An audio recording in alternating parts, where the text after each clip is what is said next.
चंद्रपूरच्या ज्या खासदार आहेत त्या अनुपस्थित राहिल्या, त्यांनी मुद्दाम येण्याचं टाळलं आहे का? नाही, मला त्यांचा फोन आला होता. हा कार्यक्रम 4 वाजताचा होता. कार्यक्रम 7ला 7:15ला सुरू झाला, 7:30ला. त्यामुळे त्यांनी सांगितलं मला वर्धेचा कार्यक्रम आहे, मी त्या कार्यक्रमाला जाते आहे. तर मला विचारून त्या आणि मला फोन करून गेलेले आहेत. त्यामुळे असं काही मला उद्देश दिसत नाही.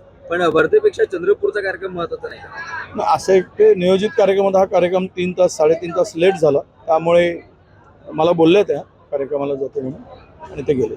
चंद्रपूर लोकसभेच्या म्हणजे प्रतिभा धानोरकर आपल्यासोबत कुठेही दिसले नाही. निवडणूक जिंकल्यानंतर नाही, असं नाही आहे. आम्ही दिल्लीत सोबत होतो आणि आमच्यामध्ये कुठेही मतभेद नाही.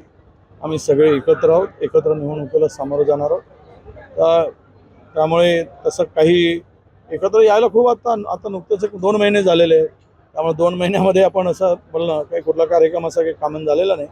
ज्या दिवशी जिल्हा काँग्रेस कमिटीतर्फे सत्कारांचा कार्यक्रम ठेवलेला आहे जिल्हा अध्यक्षांनी, त्यावेळेस मी उपस्थित राहणार आहे. त्यांनी माझी वेळ घेतलेली. एबीपी माझा, उघडा डोळे बघा नीट.